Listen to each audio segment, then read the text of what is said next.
My name is Levi Burns. I farm in Cameron County, which is in the Rio Grande Valley, Harlingen area of South Texas. I currently farm about 5,000 acres of corn, sorghum, cotton, onions, sugarcane, and a little bit of watermelons.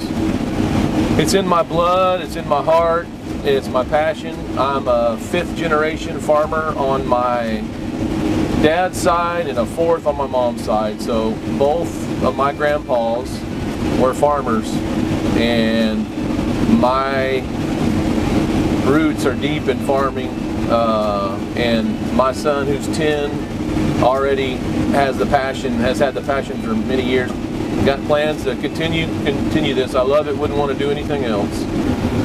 Some of the challenges I face here in South Texas is we have, more often than not, we have too little rainfall, and it comes too little too late. This is a very semi-arid region, more arid.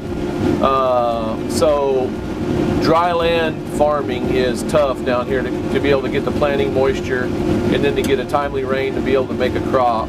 So in dry land corn situations, with the land changing the way it does, you go from 130 or 140 bushel dry land corn to 80 or 90, so you have considerably smaller ears, smaller kernels, and if you have your deck plate set all the way in where it's working good on the 130, 140 bushel corn, you get to the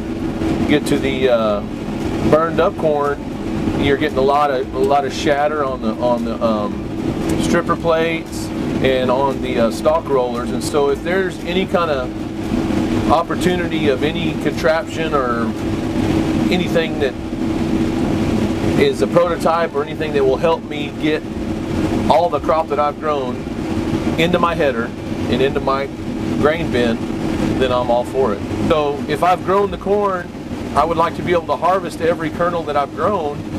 Obviously you want to get everything that you've put out there. So that was one of the reasons that I wanted to try Yield Saver. I ran the demo last summer early when they were still trying out all kinds of different prototype brushes and all that. I put them on, I thought, well man, we're going to get a lot more trash in and through the header and through the combine and all that. But as I ran, I realized that, you know, that trash was either going on through or whatever. It really didn't affect it too bad. I was very happy with how Yield Saver performed in a tough dryland environment down here. Well, the biggest savings I saw in the kernel loss was in the dry spots, where you're going from cutting 130 bushel corn and you just, in 10 feet, you go from 130 bushels down to 70 or 80 or 90 bushels. So the ears are considerably smaller, kernels are smaller. They want to fall through the deck plates and get gobbled up by the snap rollers.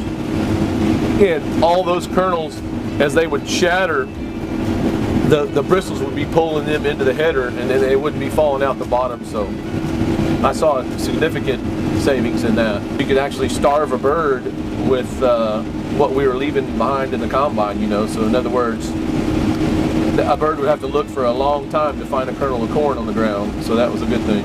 My opinion of 360 Yield Saver is it's a good tool to have. It's definitely got its place on the farm, and I think it's one of those products that will be around for a long time, and it will pay for itself very quickly.